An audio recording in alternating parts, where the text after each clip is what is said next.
साथियों नमस्कार। मैं आपका दोस्त गौरव शर्मा।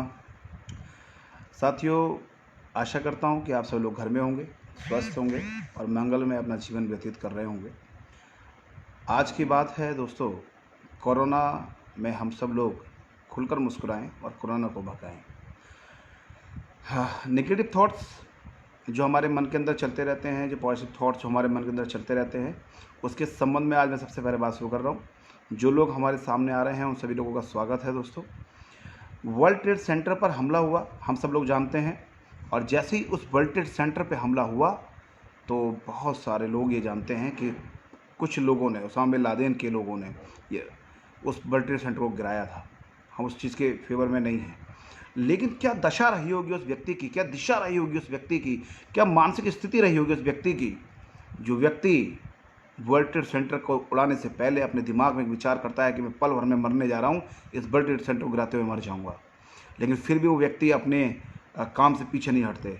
मैं उनकी तारीफ़ नहीं कर रहा हूँ।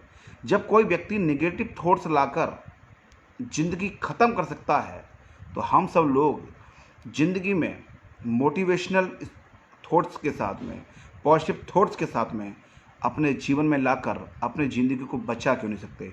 जब लोग ज़िंदगी बर्बाद करने में नेगेटिव थॉट्स लगाते हैं तो हम ज़िंदगी बचाने में हमको पॉजिटिव थॉट्स लगाने चाहिए। महेश यादव जी, समन्वय भारद्वाज जी, सन्नी जी, आशु जी, असूरी जी, रोहित जी और पवन राजपूत जी, आप सब लोगों का स्वागत है। दोस्तों, सहयोग करने का अगर जज्बा हो, निष्ठा हो और हमारे अंदर एक भाव हो नेकी करने का, तो ये कायनात भी हमारी कहीं ना कहीं मदद करती है। मैं पढ़ रहा था कि जो व्यक्ति भी जज्बा रखकर इस दुनिया में काम करते हैं, उनके साथ में क्या घटना होती है और क्या उनके साथ भाव रहता है। एक बार क्या हुआ कि एक व्यक्ति रास्ते में चल के जा रहा था, उसको एक पेड़ दिखाई पड़ा। उस पेड़ पर एक पर्चे का नोट टंगा हुआ था। नोट मतलब कुछ लिखा हुआ था। उस व्यक्ति ने देखा कि इस पर्चे पे क्या लिखा हुआ है, और उस पर्चे को जब पढ़ने लगा तो उस पर्चे पे लिखा था एक महिला की लैंग्वेज में कि मैं एक महिला हूँ और बूढ़ी महिला हूँ, मैं देख नहीं पाती हूँ, मैं सुन नहीं पाती हूँ और मेरे साथ में बहुत समस्या है बेटा, और मेरा एक 100 का नोट या 50 का नोट यहाँ गिर गया है, और इस 50 के नोट को बेटा अगर तुम्हें मिल जाए तो नीचे पता लिखा है, इस पते पे मुझे पहुँचा देना। ये लिखा था उस नोट के अंदर, जो किताब उसको उस पेड़ के ऊपर उस व्यक्ति को टंगा हुआ मिला। उस व्यक्ति ने, संजीव मंजिल जी आपका भी स्वागत है, अमर सिंह जी आपका भी स्वागत है, अमन चौधरी स्वागत है आपका। और जैसे ही वो नोट उस व्यक्ति को मिला, उस व्यक्ति ने तुरंत उस नोट को चारों तरफ देखा, उसको नहीं मिला और उसको लगा कि कोई बूढ़ी माँ, कोई बूढ़ी औरत कोई परेशान हो रही है, उसका 50 रुपये का नोट गिर गया है। वो व्यक्ति उस एड्रेस पे पहुंचता है और उस एड्रेस पे जाने के बाद में वो 50 का नोट निकाल कर उस बूढ़ी माँ को देने की कोशिश करता है, और वो बूढ़ी माँ कहती है नहीं बेटा, मुझे वो 50 का नोट नहीं चाहिए। मुझे इसलिए 50 का नोट नहीं चाहिए क्योंकि मुझे आवश्यकता तो है, लेकिन मैं ऐसा पैसा नहीं लेना चाहती। और मुझे लगता है कि वो नोट जो किसने पेड़ पर टांग दिया है, बेटा ना मैं लिखना जानती हूँ ना मैं देख सकती हूँ, मुझे क्या पता वो किसने टांग दिया है, इसलिए मुझे ये पैसा नहीं चाहिए। वो व्यक्ति आप जैसा सज्जन था, उसने कहा कि नहीं, अब मैं आ गया हूँ तो मान लीजिए आज तो ये 50 रुपये या 100 रुपये जो भी हैं ले लीजिए, और मैं आगे आपसे जिद नहीं करूँगा, इस बार ले लीजिए। उस माँ ने ले लिया, लेकिन उस माँ ने एक बात कही कि बेटा एक काम करना, जब जा रहे हो तो उस पेड़ से उस नोट्स को, जो पर्चा टंगा हुआ है इसमें मेरी ये समस्या लिखी हुई है, उसको तो फाड़ते हुए जाना। आप विश्वास कीजिए, वो व्यक्ति गया और उसके मन में एक बात आई कि किसी व्यक्ति ने, राह चलते व्यक्ति ने वो नोट्स इसलिए टांग दिया कि इस माँ की मदद हो जाए, और उस व्यक्ति ने भी वो नोट्स जो उस पर पेड़ पे टंगा हुआ था उसको फाड़ा नहीं, क्योंकि उसके मन में एक जज्बा था, उसके दिमाग में एक बात आई कि अगर किसी के लिए मदद करना चाहो तो हमारे पास रास्ते खुद ब खुद बन जाते हैं। एक कायनात ने एक ऐसा सिस्टम दिया, उस व्यक्ति के मन में एक भाव आया होगा किसी व्यक्ति के मन में कि भाई एक नोट टांग देता हूँ और इस बूढ़ी माँ की मदद हो जाएगी। और दोस्तों, जो भी व्यक्ति वहाँ से गुजरता था उस नोट को देखकर, उसमें देखकर उस एड्रेस पे पहुँचकर उस माँ की सहायता करता था। तो दोस्तों, करने वालों का जज्बा चाहिए। जो व्यक्ति के अंदर जज्बा है वो व्यक्ति इस जीवन में कुछ भी कर सकता है। नेगेटिव इंसान, जो लोग नेगेटिव हैं, जो हमारे आसपास के वातावरण को नेगेटिव करते हैं, ऐसे सभी लोग हमारे वातावरण को नेगेटिव करने में कम से कम 20 लोगों को कम से कम प्रभावित करते हैं। हमेशा अपने जीवन में, ये कोरोना की परिस्थिति में तो हमको इनसे बचना ही है, और साथ साथ जीवन में कभी भी ऐसे नेगेटिव लोगों से बचना है जो करते क्या हैं, बाजार इनसे कह दो दूध लेकर आना है तो वो क्या कहेंगे, दूध तो नहीं लाएंगे, आके कहेंगे यार दूध भाई साहब इसलिए लाया क्योंकि फट जाता। आप उनसे कहिए चीनी ले आइए बाज़ार से, तो वो चीनी ला कर नहीं देंगे, आपसे कहेंगे यार चीनी पीने से लोग बीमारी हो जाती है इसलिए मैं चीनी नहीं लाया। ये जीवन में करते कुछ नहीं है, सिर्फ नेगेटिव करने का लोगों को काम करते हैं। ऐसे लोगों से हमको अवेयर रहना चाहिए। इसलिए हम लोग जीवन में पॉजिटिव रहें। जब मैं पॉजिटिविटी की बात कर रहा हूँ तो मुझे एक कहानी याद आती है दोस्तों, बहुत बढ़िया कहानी है और लगता है कि हमारे जीवन में कहीं ना कहीं वो हमको एक मैसेज छोड़ती है। एक बार हुआ क्या कि एक बार एक राजा, जो बहुत बढ़िया राजा थे, उनके सेनापति कह लीजिए, उनके सेनापति से उनके बहुत अच्छे संबंध थे। और लेकिन सेनापति की एक अच्छी कह लीजिए, ये गंदी आदत कह लीजिए, एक आदत थी, वो कहते थे बहुत बढ़िया हो गया। हर बात पे कहते थे बहुत बढ़िया हो गया। अब एक बार हुआ क्या कि राजा ने कहा यार ये बहुत बढ़िया कहते हैं, लेकिन उन्होंने मना भी किया, लेकिन वो नहीं माने। सेनापति हमेशा कहता था हर बात पे कि बहुत बढ़िया हो गया। एक दिन राजा साहब अपनी तलवार को तेज कर रहे थे, इनके पैर पे गिरी राजा साहब के, और वो अंगूठा उनका कट गया। अब सेनापति इस बात को देख रहे थे। अब सेनापति के मुंह से तुरंत निकल गया बहुत बढ़िया हो गया। राजा क्रोधित कि ये क्या हुआ, ये मेरे अंगूठा कटने पर मेरा सेनापति कह रहा है कि बहुत बढ़िया हुआ। ये हमेशा बोलता है ठीक है, लेकिन आज भी इसने यही करा। तो उन्होंने कहा कि इसको जेल में डाल दो। उन्होंने अपने उस दोस्त को, या सेनापति कह लीजिए, उसको जेल में डाल दिया। और 3 माह के बाद वो एक शिकार पे जंगल में गए।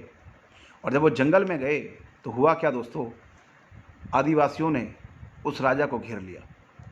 और जैसे ही उसको घेर लिया तो मैं पढ़ रहा हूँ आपको, विजय संधू जी, भाजपा नेता संज्ञान का ज्ञान हुआ, इस हिसाब से आपके प्रदेश में नहीं तो जेल में होना चाहिए। धन्यवाद आपका, बहुत बहुत धन्यवाद। लेकिन मैं अपने विषय को कह लूँ, आपका भी स्वागत है, सोनिया जी आपका भी स्वागत है। आदिवासियों ने जैसे उस राजा को घेर लिया तो उस राजा ने अपने प्राण बचाने के बाद, उसके पास कोई ऑप्शन नहीं था। आदि मानवों ने देखा कि भाई इसकी बलि चढ़ाते हैं। और जैसे ही बलि चढ़ाने लगे तो एक ने कहा कि नहीं नहीं, इनकी बलि नहीं चढ़ सकती, हमारी देवी नाराज़ हो जाएंगी, क्योंकि अपूर्ण बलि नहीं चढ़ती है, इनका अंगूठा कटा हुआ है। और दोस्तों उस दिन उस राजा की जान उस अंगूठा कटने से बच गई। बहुत खुशी से वो पागल होकर घर वापस आया अपने महल में। उसने कहा तुरंत मेरे सेनापति को बाहर निकालो और छोड़ दो। सेनापति बोला बहुत बढ़िया हुआ। उसने कहा हाँ यार बहुत बढ़िया हुआ, मेरा अंगूठा कटा था उसके कारण मैं बच गया। लेकिन उसने एक बात और पूछी कि सेनापति एक बात बताइए, मेरे साथ तो बहुत बढ़िया हुआ, मेरी जान बच गई, मेरी बलि नहीं हुई, लेकिन यार तुम 3 महीने जेल में हो मेरी वजह से, और आप कहते हो बहुत बढ़िया हुआ। उसने कहा हाँ राजा साहब ये भी बहुत बढ़िया हुआ। उसने कहा क्यों, तुम्हारे साथ क्या बढ़िया हुआ। उसने कहा राजा साहब मैं आपका मित्र हूँ, आपका सेनापति हूँ, अगर आप जब जंगल जा रहे थे तो मुझे भी जंगल जाना पड़ता। आपकी तो अपूर्ण बलि शरीर होने के कारण आपकी तो बलि नहीं चढ़ती, लेकिन मेरी बलि चढ़ जाती। इसलिए दोस्तों वो राजा उस दिन समझ गया कि हमेशा पॉजिटिव रहना, जीवन में हर दिन, हर समय, हर माहौल हमको पॉजिटिव रहना जीवन में बहुत लंबे समय तक हमारा सहयोग करता है। और जीवन में हम कभी भी नहीं हार सकते। चीज़ें कैसे दिखती हैं ये इम्पोर्टेंट नहीं है, हम कैसे देख रहे हैं ये बहुत इम्पोर्टेंट है दोस्तों हमारे लिए। और लक्ष्य हमेशा सेट होना चाहिए। मैं हमेशा कहता हूँ कि अगर हम लोग इस कोरोना में भी अपने दिमागी ज्ञान को, अपने अध्ययन को, अपने लक्ष्य को अगर लोग नहीं बना पा रहे हैं, इससे बढ़िया ईश्वर हमको समय नहीं दे सकता था। उसने हमें परिवार के साथ समय दिया है। सुनील चालना जी आपका स्वागत है, विकास गर्ग जी स्वागत, महल जी स्वागत, सौरभ जी स्वागत, सोनका शेर जी स्वागत है, विश्वजीत जी स्वागत, सोनू यादव जी, रफ़ी जी, सोनू यादव जी, संजीव चौहान जी, कुलदीप चौधरी जी, अमन जी, नाजिम जी, मनीषपुरी जी, विपुल शर्मा जी, तुषार अरोड़ा जी, ओमकार जी, त्रिलोक जी, पंडित जी, किशोर जी, अनिल जी, सभी का स्वागत है। तो दोस्तों मैं जब लक्ष्य की बात कर रहा हूँ तो मैं वास्तव में एक बात कहना चाहता हूँ। एक व्यक्ति अगर ये मन्नत मांगे किसी मंदिर की, मस्जिद की, किसी गुरुद्वारे की, और वो ये कहे कि मुझे फला दिन उस स्थान पर पहुंचना है, बस खराब हो जाए, गाड़ी खराब हो जाए, दुनिया इधर से उधर हो जाए, हम लोग पहुंचते हैं या नहीं पहुंचते हैं। जब हम अपने मानसिक रूप से इस दुनिया को उस दिन हरा सकते हैं, यानी इतनी ताकत तो ईश्वर ने हमको दी है, तो क्यों ना हम लोग डेली, नित्य दिन नेगेटिव ना होकर पॉजिटिव सोचें, तो अपने जीवन में हर चीज़ को हम लोग हरा सकते हैं। ये कोरोना की तो कोई हैसियत नहीं है, हम जीवन में सिर्फ पॉजिटिव रहना ही सीख लें। कहते हैं दोस्तों ब्रूस ली का नाम हमने सुना है। ब्रूस ली का एक पाँव दूसरे पाँव से 1 इंच छोटा था, लेकिन हैरत की बात यह है फिर भी वो 5000 पंच डेली मारता था, और उसको कभी इससे कोई दिक्कत नहीं हुई कि मेरा एक पैर दूसरे पाँव से 1 इंच छोटा है। और उसका ये कहना था कि मैं उनसे नहीं डरता जो 10,000 तरीके से लड़ाई करते हैं, मैं उनसे कभी नहीं डरता जो 10,000 तरीके से लड़ाई करते हैं, मैं उन लोगों से डरता हूँ। ये ब्रूस ली का कहना था, मैं उन लोगों से डरता हूँ जो एक एक काम को ही 10,000 बार करते हैं, मतलब प्रैक्टिस से करते हैं दोस्तों। तो ऐसे लोग जीवन में, ब्रूस ली जैसे लोग अपने जीवन में कभी अपनी कमियों को आगे ना करके जीवन में हमारे पॉजिटिविटी के साथ में आगे रहें, तो हमको पॉजिटिव रहना चाहिए। लेकिन समस्या क्या है, कुछ लोगों को आदत है कि साहब आज नहीं करेंगे, आने वाले समय में करेंगे, बाद में करेंगे। और ऐसे करने वाले लोगों के साथ क्या होता है, एक बार क्या हुआ, एक बार एक व्यक्ति, धर्मेश जी आपका स्वागत है, अरविंद जी आपका भी स्वागत है। एक बार क्या हुआ, शिवान जी स्वागत है, कि एक बार एक व्यक्ति जो 45 साल का जवान आदमी था। अब 45 साल का लड़का मैं कह रहा हूँ तो इसलिए कह रहा हूँ क्योंकि वो शादीशुदा नहीं था। 45 साल का वो लड़का जब भी उसे कोई लड़की दिखाए वो मना कर दिया करता था साहब कि नहीं मुझे शादी नहीं करनी। फिर उससे रिश्ता करें, लोग लेकर जाएं रिश्ते, वो मना कर दे कि नहीं मुझे शादी नहीं करनी। फिर कहें साहब नहीं शादी करनी, करते करते करते उसकी उम्र 45-50 साल तक हो गई। बड़ी हार के उसे जीवन की कठिनाई जब आने लगी, दीपक गुप्ता जी स्वागत है आपका, जब उसको कठिनाइयाँ आने लगी तो उसने बाद में कहा कि अपने परिवार वालों से कि हाँ यार मेरी शादी करा दो, मैं शादी करना चाहता हूँ। अब जब शादी करने के लिए उस 50 साल के जवान लड़के को लेकर गए, क्योंकि शादी नहीं हुई थी, तो वो एक परिवार में पहुँचा। वहाँ पर एक लड़की को देखने जिसको वो गया था, वो लड़की आने ही वाली थी कि उससे पहले उसकी माँ आ गई, और उस लड़की के माँ को देखकर वो आदमी बेहोश होकर गिर गया। लोग बड़े हैरत में पड़ गए, भाई ये क्या हुआ। उस आदमी से पूछा गया, भाई क्या हुआ, आपके तो शादी कराने हम लोग लाए हैं, आप परेशान क्यों, आप चक्कर खा क्यों गिर गए। उसने कहा कि आज से 25 साल पहले जिस लड़की को मैं देखने आया हूँ उसकी माँ को देखने आया था दोस्तों। इसलिए जीवन में कभी भी कोई भी समस्या जो है, वो कोई भी काम जो है वो कल पे हमको नहीं टालना चाहिए, आज अभी हमेशा करना चाहिए। सोनू कश्यप जी धन्यवाद, शिवान जी धन्यवाद। ये एक जोक था जो मैंने आपको बताया। और होता क्या है कि हम लोग हमेशा उन बातों की बात कर, चुनौतियों की सामना करने से ना करेंगे तो हमारे साथ समस्या हो जाएगी, हमें वो लोग रोकेंगे, लोग हम पर हंसेंगे। इंद्रजीत नागर जी स्वागत है आपका। लेकिन मैं आपको बताऊं, शास्त्रों और उसका मानस का तो मुझे बहुत अधिक ज्ञान नहीं है, और लेकिन फिर भी मैं आपको बताऊं कि मैं एक बार पढ़ रहा था कि रावण ने एक बार ये सोचा कि यार ये हनुमान जी बड़ा दुखी करते हैं, मैं क्यों ना इनकी पूँछ उखेड़ दूँ। हनुमान जी राम भक्ति में बैठे थे, श्री राम श्री राम श्री राम गा रहे थे, गुनगुना रहे थे, और उस रस को पी रहे थे राम भक्ति का। और हुआ क्या, रावण पीछे से पहुंचा और हनुमान जी की पूंछ खींचने लगा दोस्तों। तो जैसे ही उस व्यक्ति ने रावण ने हनुमान जी की पूंछ खींचने का प्रयास किया, तो होता क्या है कि जैसे ही हनुमान जी को ये लगता है कि कोई पीछे से छेड़खानी कर रहा है, वो तुरंत रावण ने जैसे ही हनुमान जी की पूंछ पकड़ी, हनुमान जी आकाश में उड़ गए। और जैसे ही आकाश में उड़े, रावण ने पूंछ पकड़ रखी है, रावण ने नीचे टंगाया, हनुमान जी ऊपर। जो ये सोच रहे थे रावण कि ये हनुमान जी की पूंछ उखेड़नी है, जब बहुत बड़े आकाश में बहुत ऊपर उड़ गए, तो सिर्फ शंकर भगवान का नाम लेके कह रहे थे, हे प्रभु बस ये हनुमान जी की पूंछ ही ना उखड़े वरना मेरे हाथ में टूट जाएंगे। तो दोस्तों जब भी चुनौतियां सामने आए तो चुनौतियों से बड़ा हमने होना है, नेगेटिव नहीं होना है, सदैव पॉजिटिव रहना है। और मुझे यह भी पता है कि आगे की लाइन में ये कहा जाता है कि 4 तरीके की सेना भेजी थी रावण ने हनुमान जी की पूंछ और हनुमान जी को मारने के लिए। लेकिन हुआ क्या, वो चारों सेना जब पिट के चली गई वापस, तो रावण के पास जाके हनुमान जी के बारे में जब बताया रावण को उनके गुप्तचरों ने कि साहब वो हनुमान जी जो हैं वो किसी के काबू में नहीं आ रहे, तो रावण ने कहा यार कमाल करते हो, पीछे से पकड़ना चाहिए था, आगे से पकड़ा होगा। बोला हाँ साहब आगे भी पकड़ा था, पीछे ही पकड़ा था, लेकिन साहब वो आगे वाले तो कुछ टिके भी, पीछे वाले बिल्कुल नहीं टिके, पीछे तो उनकी पूंछ ने काम कर दिया। तो रावण बोला बस अब पूंछ का ही मत बताना, पूंछ का मुझे सब पता है उनकी। उसके बाद में क्या हुआ, रावण ने फिर एक सेना भेजा, जिस सेना को कहते थे वो अमर सेना थी, कि साहब वो सेना कभी भी मर नहीं सकती थी। ये बात हनुमान जी को बताई किसी ने, और जैसे ही बताई तो हनुमान जी ने क्या किया, जैसी वो अमर सेना आई अपनी पूंछ से बांधा और इतनी जोर से उनको ऊपर फेंका कि वो गुरुत्वाकर्षण का जो बल होता है उससे भी ऊपर पहुंच गए। गुप्तचर बोले रावण महाराज बड़ा संकट आ गया। रावण बोले क्या हुआ, बोले साहब इस बार सेना जाती हुई तो दिखी है, आती हुई दिखाई नहीं दी, और फिर हम नाराज हो जाएंगे। हनुमान जी की पूंछ ने बस रावण जी समझ गए। इसलिए दोस्तों जीवन में जितनी भी बड़ी हमारे सामने समस्याएं आएँ, आज ये कोरोना का समय है, आज ये हरविंदर सिंह लाडी जी देख रहे हैं, नमस्कार आपको, सत श्री अकाल। हेमंत नेगी जी आपको भी नमस्कार, सोनू जी नमस्कार, आसिफ आदाब, धीरज शर्मा जी, रुचि जी नमस्कार, महेंद्र जी नमस्कार। जितने भी नेगेटिव थॉट्स हमारे मन के अंदर आते हैं इनको बिल्कुल भी एक्सेप्ट ना करें। जीवन में हमें हमेशा एक बड़ा काम करना है। और कहते हैं जितनी स्तुति हमारी होगी उतनी ही निंदा भी हमारी होगी, इसलिए निंदा से नहीं घबराना है। हमें ये कभी नहीं सोचना है कि जीवन में क्या होगा, कैसे होगा, क्या नहीं होगा। आज चीन की औकात क्या है, चीन ने हमारे पर ऐसा क्यों किया है।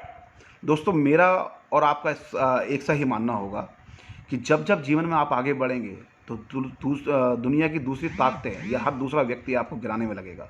वो जानता है कि योगी आदित्यनाथ जैसे मुख्यमंत्री जो इतनी विषम परिस्थिति में, और मैं उनके पिता को भी नमन करूंगा, उनके आत्मा को नमन करूंगा, और मैं चाहूँगा कि आप सभी लोग भी उनके पिता के लिए ईश्वर से प्रार्थना करें कि उनके अपने श्री चरणों में योगी आदित्यनाथ जी के पिताजी को स्थान दे प्रभु।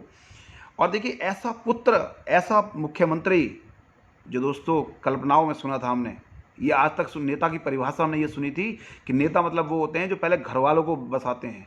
नेता अर्थात वो होते हैं जो अपने घर से लुटाते हैं। मैं हरिवंश सिंह लाडी जी के मुंह पे नहीं कहना चाहता, लेकिन ऐसा व्यक्ति जो राजनीति में होकर भी राजनीति ही नहीं करते और सबको देते हैं।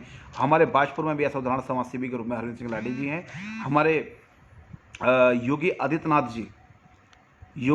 जी आज अपने पिता के अंतिम संस्कार में नहीं गए, लेकिन उन्होंने अपनी प्रजा, एक सन्यासी ने एक राजा के रूप में अपनी प्रजा का सबसे पहले ध्यान रखा है, और उनका सबसे पहले ध्यान रखकर उनके परिवारों के और अपने परिवार की चिंता छोड़कर उन परिवारों को अपना परिवार मानकर चिंता करिए दोस्तों। तो ऐसा मुख्यमंत्री देखकर चीन की औकात नहीं है कि वो हमें कुछ कर दे। देश का प्रधानमंत्री जिसने 120 करोड़ लोगों का दिल जीत रखा हो, जिसने जल थल नभ सारी सेनाओं को मजबूत करता हो, जो विश्व के अंदर डंका बजाता हो, जो दुनिया में हर तरफ भारत को विजयी दिलवाता जा रहा हो, भारत को सबसे बड़ी शक्ति बनाता जा रहा हो, चीन ने अपना खेल खेला। वो ठीक था, ये गलत वो जाने, लेकिन इस बार उसने खिलाड़ी गलत चुना है दोस्तों। नरेंद्र मोदी हमारे खिलाड़ी हैं, हमारा भारत सबसे बड़ा खिलाड़ी देश है।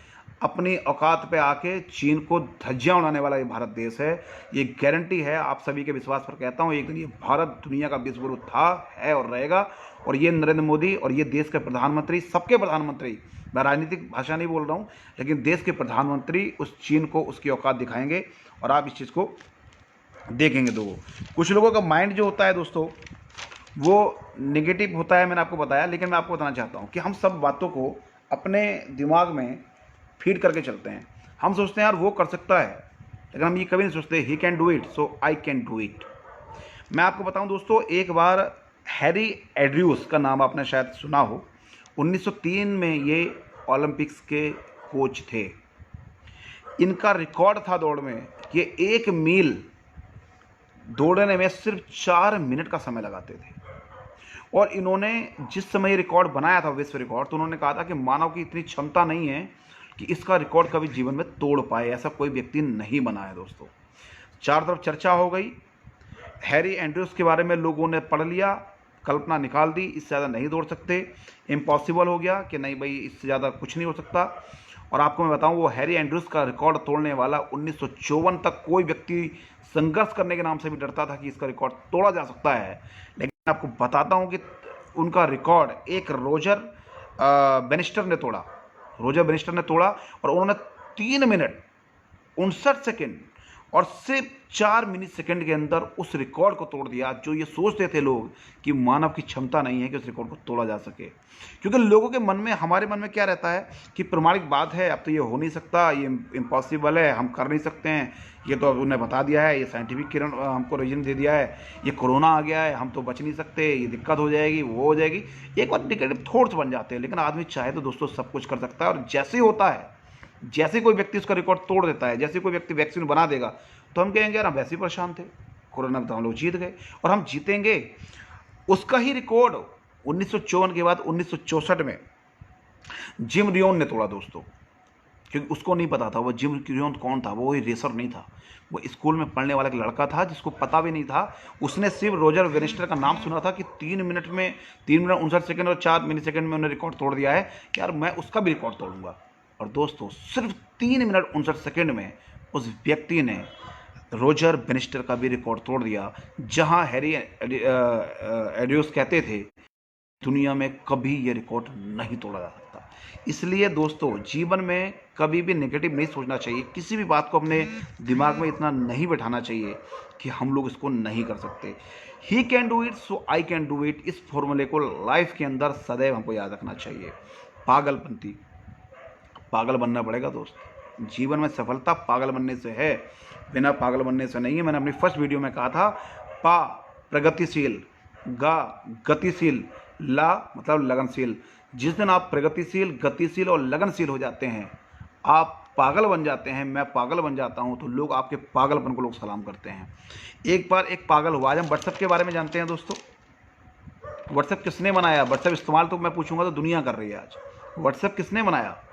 व्हाट्सएप बनाया जेनकॉम ने। और जेनकॉम की स्टोरी हमको पता है कि जेनकॉम एक ऐसा व्यक्ति था जिसने सिर्फ और सिर्फ जीवन में वो काम करे, एक क्लीनर का काम किया। उसकी माँ ने घरों में काम किया। अपनी पढ़ाई, अपनी बुद्धि क्षमता से जब वो रूस से वो व्यक्ति अमेरिका चला गया, फेसबुक पे उसने एग्ज़ाम दिया फेसबुक जॉब के लिए, तो फेसबुक ने उसको रिजेक्ट कर दिया। और उस व्यक्ति ने याहू कंपनी में जब नौकरी पाई और वो अपना काम करने लगा, उसके दिमाग में आया नहीं मेरा सपना बड़ा है। वो पुरानी, जब अमेरिका चला गया रूस से, आर्थिक स्थिति बड़ी ख़राब थी, घर में लाइट नहीं थी, पानी नहीं था, उसको अमेरिका जाना पड़ा। उसने वो क्लीनर का काम करने अमेरिका गया, वहाँ जाकर उसने काम किया। पुरानी किताबें खरीद के लोगों से वो पढ़ने लगा। जब याहू कंपनी के अंदर पहुँचा और वो जॉब करने लगा, तो प्रवेश गिरी जी, मैं आपको बताऊँ, उस व्यक्ति ने रिकॉर्ड तोड़ा और याहू कंपनी की जॉब रिजाइन करके उसने व्हाट्सएप दुनिया का सबसे बड़ा मैसेंजर बना डाला। और जो व्यक्ति को लोग नाकाम समझते थे, उस व्यक्ति को फेसबुक ने, जिसने उसको रिजेक्ट कर दिया था, उस फेसबुक को उसने अपना पार्टनर बनाया। उसके पास बड़े से बड़े इन्वेस्टर, बड़ी से बड़ी कंपनीज घर के बाहर लाइन से खड़ी थी कि हमारे साथ आप कनेक्ट हो जाइए। लेकिन पहली डील फेसबुक के साथ ही उसने इसलिए करी कि मैं जिसने मुझे नौकरी नहीं दी, मैं उसे अपना पार्टनर बनाऊंगा। और व्हाट्सएप के मालिक जेनकॉम ने अपना पार्टनर बनाया फेसबुक को। और पहली जो उनकी डील हुई थी दोस्तों, वो $19 बिलियन की हुई थी। ऐसे लोग जो पागल हुए, जो हिम्मत नहीं हारे, चुनौतियों से संघर्ष, कभी उन्होंने अपने आप को पीछे नहीं रखा, ऐसे लोगों ने अपने जीवन में संघर्ष करके यहाँ तक पहुँचे हैं। आज हम धोनी को कहते हैं। धोनी एक गवर्नमेंट एम्प्लॉई था, आज सबसे ज़्यादा टीम को जिताने वाला, दुनिया नंबर 1 बनाने वाला, आज इतना काम करने वाला एकमात्र व्यक्ति धोनी था, जो चाहता तो अपनी गवर्नमेंट जॉब में अच्छे से रह सकता था, लेकिन उसने देश के लिए सोचा। आज हमें और आपको देश के लिए सोचना है।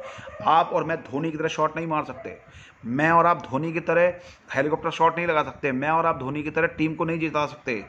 मैं और आप अपने परिवार को और अपने मोहल्ले को जिता सकते हैं। मैं और आप खुद को और अपने आसपास के माहौल को पॉजिटिव बना सकते हैं।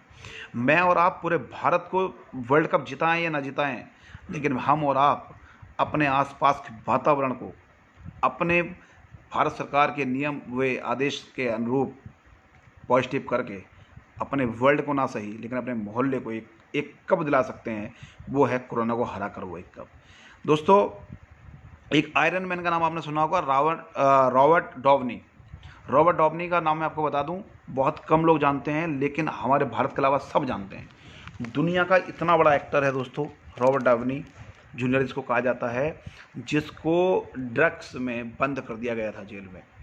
जिस व्यक्ति को वाइफ ने डाइवोर्स दे दिया कि नहीं ये व्यक्ति सही नहीं है, जिस व्यक्ति को जेल, डाइवोर्स, ड्रग्स, ज़िंदगी बर्बाद ख़त्म हो गई थी, और जब उसने बैक आया, जब वो बैक दोबारा से आया और उसने एक नया जीवन जीने की हौसला रखा, तो बताते हैं कि इस दुनिया में सबसे बड़ा आज वो हॉलीवुड का एक्टर है, जिसको आयरन मैन कहते हैं, जो करोड़ों नहीं अरबों रुपए की रकम लेता है दोस्तों एक फिल्म की।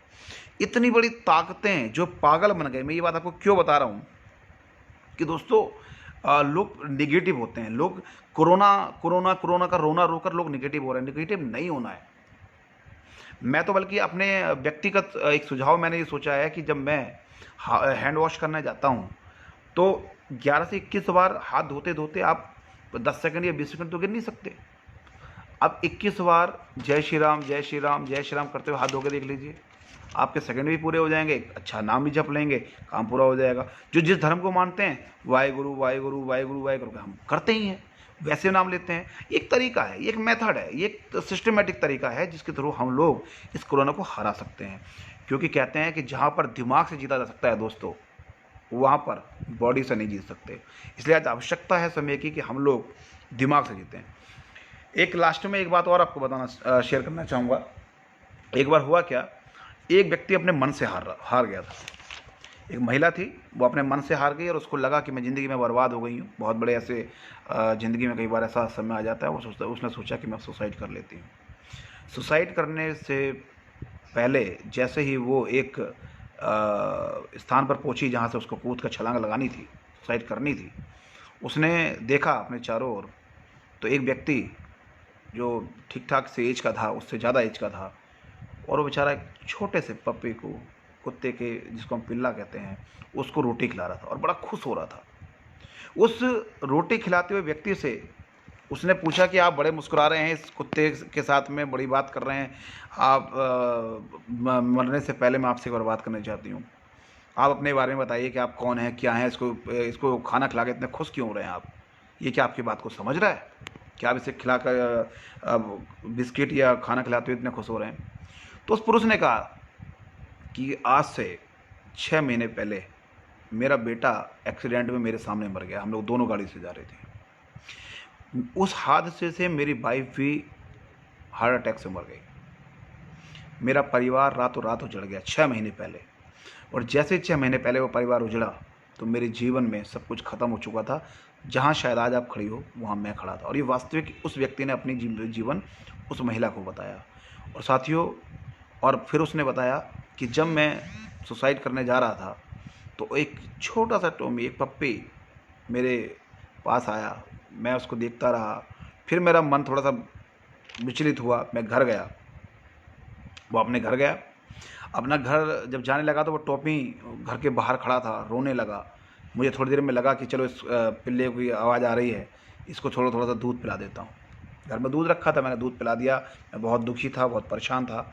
और जैसे ही मैंने उस पप्पी को, कुत्ते के पिल्ले को जैसे ही दूध पिलाया, दोस्तों, जो 6 महीने में मेरे दिमाग से, दिल से एक खुशी चली गई थी, एक मानसिक मुझे खुशी हुई और मैं उसे खुलाकर थोड़ा सा ज़िंदगी को जिया। और जब मैंने ज़िंदगी जी, फिर मैंने उसे रोज़ खाना भी खिलाया, पानी भी पिलाया, उसकी सेवा भी करी। और आज मुझे लगता है कि मेरी ज़रूरत, मेरी मानसिक ताकत, मेरा जीने का एक सहारा इंसान तो नहीं बन सका, लेकिन एक ईश्वर ने इस टॉमी को, पप्पी को मेरे पास भेजा, जिसे मैं खाना खिलाकर बहुत सुकून से रहता हूँ। तो उसने बताया कि दिमागी रूप से मजबूत होने के लिए कोई ऐसा ज़रूरी नहीं है कि आप अपने दिमाग को हारने की तरफ लेकर जाएं, नेगेटिव थॉट्स की ओर लेकर जाएं। आपको ज़िंदगी जीनी है, आपको जीवन में कुछ बड़ा करना है, तो आप जो नहीं बोल सकते, जो बेजुबान है, उस पक्षी, उस पशु, उस व्यक्ति और मानवता के रूप में भी अपने जीवन को जी सकते हैं। उस बात से प्रेरित होकर उस महिला ने अपना वो सुसाइड का डिसीजन बदल दिया। और दोस्तों, वो जीवन में बहुत बड़ी तरक्की के साथ में वो अपना जीवन जीने लगी। तो इस प्रकार से मेरा कहना है कि हम सब लोग पॉजिटिव रहें। और लास्ट में मैं एक बात और कहना चाहूँगा, एक आखिरी शब्द के साथ में। हालांकि मैं अपने उन डॉक्टर्स को ज़रूर सलाम करूँगा, नमस्कार करूँगा जो ईश्वरीय रूप में खड़े हैं, और हमारे जागरूक जो हमारे मीडिया बंधु हैं, हमारे सफाई कर्मचारी बंधु जो हमारा परिवार है, उन सभी को, हमारे देश के बहादुर वीर सैनिकों को, हमारे हर प्रकार से प्रशासन जो हमारा सहयोग कर रहा है, उन सभी लोगों को, और हर दिशा में, हर दशा में इस भारत के एक एक उस व्यक्ति को जो शारीरिक रूप से, मानसिक रूप से और किसी भी रूप से घर में रहकर भी इस काम को, भारत को मजबूत करने में लगा है, मैं उसके प्रति कृतज्ञ हूँ और मैं उनको हृदय से प्रणाम करता हूँ। लेकिन एक मज़ेदार स्टोरी सुनाता हूँ, ताकि कहते हैं कि विदा से पहले थोड़ा मुस्कुराहट चेहरे पे आनी चाहिए। एक बार क्या हुआ दोस्तों, एक व्यक्ति बीमार हो गया, और जैसे व्यक्ति बीमार हुआ तो डॉक्टर्स को बुलाया गया। जब डॉक्टर बुलाया गया तो डॉक्टर आया। डॉक्टर ने कहा, भाई 35 मिनट लगेंगे, मैं आ जाता हूँ। उन्होंने कहा, ठीक है, आइए आइए, डॉक्टर हमारा पेशेंट बहुत परेशान है, उसको बहुत तेज दर्द हो रहा है पेट में, और जल्दी से तुरंत आइए। पेशेंट आया, और माफ़ कीजिए, डॉक्टर आया। पेशेंट रूम में लेटा हुआ था। उन्होंने कहा, ठीक है, आप लोग साइड हटिए, मुझे अंदर जाने दीजिए। वो गया, गेट बंद कर दिया। डॉक्टर साहब, अमूमन पहले हम देखते थे कि पेटी उठी से ऐसे लटका के आते थे, पेटी लेकर आ गए डॉक्टर साहब अंदर। डॉक्टर साहब अंदर, गेट बंद। 10 मिनट बाद बोले, खिड़की से मुंह बाहर निकाल गए, अरे भाई, आपके घर में कोई हथौड़ी तोड़ी है क्या? उसने कहा, हथौड़ी? उसने कहा, दे दी, हो सकता है कुछ कर रहे होंगे डॉक्टर साहब। फिर 2 मिनट बाद डॉक्टर साहब ने फिर खिड़की से मुंह बाहर निकाला, बोले, भाई कोई कुल्हाड़ी उलाड़ी है क्या? व्यक्ति चौकन्ना, ये क्या कह रहा है डॉक्टर। फिर उसने दे दी, चलो भाई हो सकता है कोई आवश्यकता हो। फिर थोड़ी देर बाद उन्हें कोई आरी उरी भी है क्या। लोग चक्कर में पड़ गए यार, पेशेंट अंदर है, डॉक्टर कमरे के अंदर ऐसा क्या कर रहे हैं, कभी कुल्हाड़ी मांगते हैं, कभी हथौड़ी मांगते हैं, कभी आरी मांगते हैं। फिर लास्ट में उन्होंने कहा, अरे भाई बात सुनो, 1 मिनट में मुझे फटाफट इतना बड़ा पत्थर ला कर दो। सबको गुस्सा आया, सबने दरवाज़ा तोड़ दिया और देखा कि डॉक्टर ऐसा कर क्या रहे हैं। तो देखा कि डॉक्टर साहब अपनी पेटी तोड़ रहे थे साहब। बेचारे 30 से 35 मिनट में वो अपनी पेटी तोड़ते रहे, पेशेंट वहाँ तड़पता रहा। कहने का मतलब ये है, जिन लोगों की दिमाग की पेटी बंद है ना दोस्तों, वो कभी पेटी हम और आप नहीं तोड़ सकते, उनकी पेटी हम और आप नहीं खोल सकते। ये हास्य में मैंने आपको सुनाया। हम सबका सम्मान करते हैं ताकि लोग हंसते मुस्कुराते रहें, नेगेटिव हम लोग ना हो, पॉजिटिव से शुरू करी थी, पॉजिटिव पे ही मैं एंड कर रहा हूँ इस बात को। तो हुआ क्या, जैसे उसकी पेटी नहीं खुली, ऐसी बहुत सारे लोगों की हमारी वीडियो, जो आज मेरी 10वीं या 11वीं वीडियोज़ है, अब मैं अगली वीडियो फ्राइडे के दिन बनाने वाला हूँ। 8 बजे मैं आता ही आता हूँ और फ्राइडे के दिन हम लोग मिलेंगे। कुछ क्योंकि पढ़कर बोलना चाहिए, बिना पढ़े कुछ भी बोलने से जीवन में आपके बात का जो वजन होता है, वेट होता है, वो ख़त्म हो जाता है। ये मेरी 10वीं वीडियो है। इन 10 वीडियो के अंदर ये मेरी गारंटी है, जिसने भी वो 10 वीडियोज़ देख ली जो मेरी इस पेज के ऊपर है, मेरी सारी आईडीज़ के ऊपर है, आज 4000, 5000, 6000 लोग मेरी आईडीज़ को देख, इस वीडियो को देख रहे हैं। मुझे उससे कोई भी लाभ नहीं है, सिर्फ एक लाभ है, एक लालच है, एक स्वार्थ है। वो स्वार्थ है कि अगर मेरे कारण एक भी व्यक्ति के जीवन में प्रकाश आया। कहते हैं कि एक अध्यापक का सबसे बड़ा रिजल्ट होता है कि चाहे लोग 3rd डिवीज़न पास हो रहे हो, 2nd डिवीज़न पास हो रहे हों, लेकिन एक भी व्यक्ति आईएएस बन गया तो उसका पढ़ाना सफल हो जाता है दोस्तों। अगर एक भी व्यक्ति, अगर मेरी इन सारी 10 वीडियोज़ को सुनने के बाद अगर एक भी कोई मुझे सुझाव देना चाहे तो मुझे सुझाव दीजिए।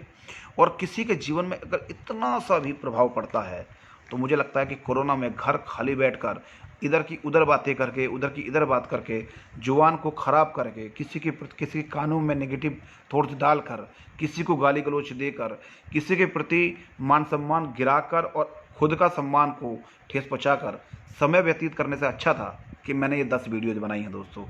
इन 10 वीडियोज़ को आप लोग प्लीज़ इन 3 दिन के अंदर देखें। शुक्रवार को मेरी कमियों के साथ, सुझाव के साथ, आशीर्वाद के साथ आप मुझे अपना आशीर्वाद दें।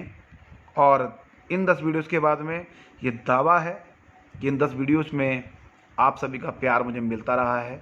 आज मैं बहुत सारे लोगों को जानता हूँ जो मुझे व्यक्तिगत रूप से, जो मेरे अभिभावक के रूप में मेरे साथ थे, वो मातृशक्ति, मेरी बहनें, मेरी भाभी, मेरे भाई, मेरे बुजुर्ग, और मैं उन लोगों का नाम जरूर एक बार लेना चाहूँगा जो मुझे आशीर्वाद रूप में देखते भी हैं।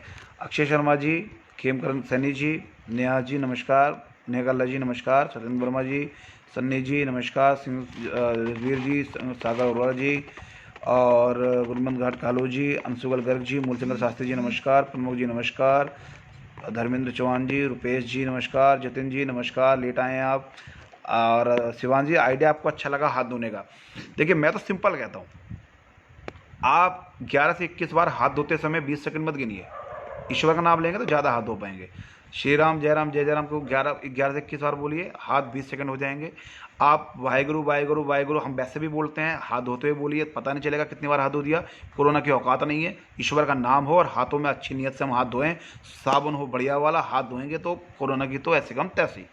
और ऐसे ही हम लोग अपने हर धर्म में, जिस धर्म में जो आयत हो, जो श्लोक हो, उसको पढ़ते हुए जो भी हमारी धार्मिक चीज़ें हैं उनको जोड़ते हुए उसको करेंगे तो वो 20 सेकंड नहीं, वो आध्यात्मिक दृष्टि से भी हमारी संकल्प, हमारी मानसिक स्थिति, हमारी दिमाग की स्थिति है वो मजबूत होगी। तो मैं कुछ लोगों के नाम और बोल दूँ, इरफान जी, अजय शास्त्री जी, विशाल जी। मैं कई बार आप लोगों का शिकार हो जाता हूँ कि नाम नहीं बोलता हूँ। संतोष जी, आकाश जी, विशाल संधू जी, विशाल अजय शास्त्री जी हो गया, इरफान जी हो गए, दिलबाग वाही जी, अभिषेक चौधरी जी, पंकज चान्ना जी, अजय शर्मा जी, प्रवीण चीमा जी, जतिन मुंतेजा जी, राजेश गर्ग जी, मोहम्मद यावर जी, गुरविंदर सिंह जी, पंकज सिंह जी, प्रवेश गिरी जी, सोनू कश्यप जी, सतीश शर्मा जी, सोनू कश्यप जी, और मेरे साथ में जितने भी सम्मानित लोग जुड़े हैं, जसवीर सिंह जी, मनदीप लारा जी, शिवांश जी एंड ऑल, मैं ज़्यादा नाम नहीं लूँगा। आप सभी सम्मानित लोगों को नमस्कार, आदाब, सत श्री अकाल, गुड नाइट। मिलते हैं शुक्रवार को ठीक 8 बजे आपके आशीर्वाद के साथ। प्लीज़ प्लीज़ प्लीज़ मेरी 10 वीडियोस को एक बार देखिए। मेरी कोई कमी हो तो मुझे बताइए। आपका आशीर्वाद बना रहे। गो कोरोना, हम जीतेंगे, हम विनर हैं, वी ऑल आर विनर, हम योद्धा हैं। जय हिंद, जय भारत।